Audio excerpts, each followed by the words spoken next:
Ravi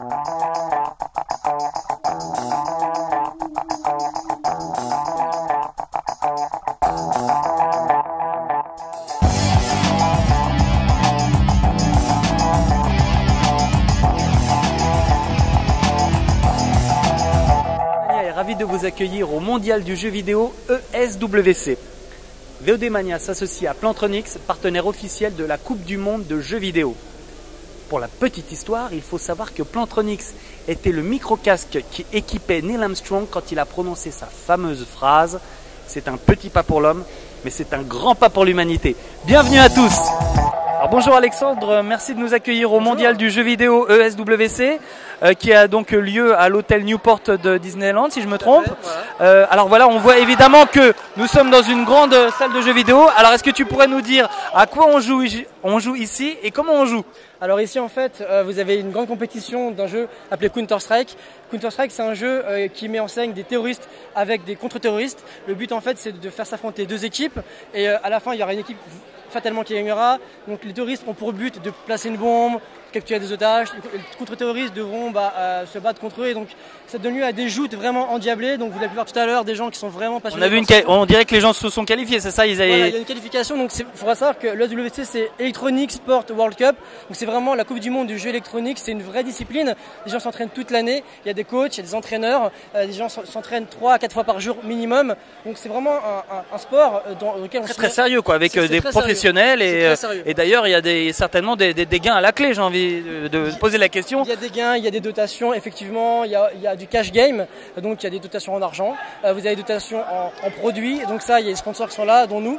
Donc voilà, le but vraiment c'est de pouvoir fédérer cette espèce de communauté qui commence à émerger. Le jeu vidéo aujourd'hui c'est plus ce qu'il était il y a 10 ans, aujourd'hui c'est reconnu et on le voit ici, on est accueilli dans un très grand hôtel à Disneyland pour accueillir cet événement. Vraiment l'ESWC c'est aujourd'hui la Coupe du Monde du jeu vidéo à l'instar du football. Ça va en grandissant et c'est pas prêt de s'arrêter. D'accord, alors avec une vraie énergie, un engouement qui ne cesse de s'arrêter. Bah écoutez, en tout cas on voit bien que là en plus c'est une compétition internationale. On voit des gens avec des drapeaux de plusieurs pays. Je crois qu'on a vu les Russes qui Exactement. viennent avec les... Voilà, et donc vous avez des Japonais, vous avez des Russes, vous avez des Français. Donc vraiment il y a toutes les communautés. Alors nous, Madcast, on sponsorise des joueurs des joueurs japonais pour Street Fighter. On fait le voyage depuis le Japon pour venir jouer ici. C'est vraiment une Coupe du Monde. Alors c'est pas encore développé comme certains sports, comme le foot, comme on le disait tout à l'heure. Le jeu électronique, encore une fois, c'est pas aussi vieux, on a envie de dire. C'est pas aussi vieux, ça émerge. Aujourd'hui, je pense qu'on va vraiment arriver dans une optique où il y aura une vraie reconnaissance de la discipline. Et je pense qu'aujourd'hui, on est là pour le prouver.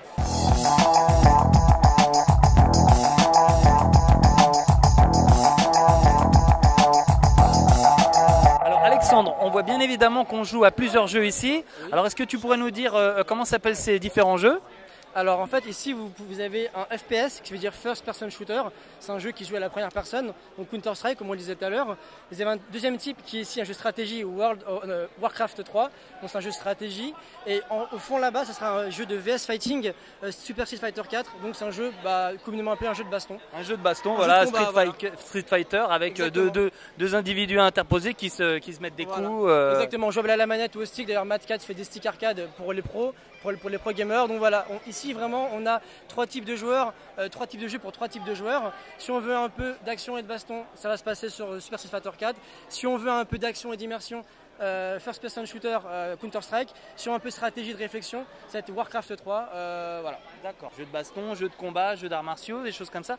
Est-ce qu'on peut dire qu'à ce moment-là, les jeux vidéo deviennent presque un sport ? Alors clairement, je pense qu'on il y a de l'énergie. Je pense qu'on peut clairement dire aujourd'hui que le jeu vidéo est un sport parce que ça demande de l'entraînement. C'est comme par exemple le jeu de VS Fighting dont je suis joueur, ça demande environ 3 à 4 heures minimum par semaine quand même pour s'entraîner, acquérir des techniques, des stratégies. Des réflexes.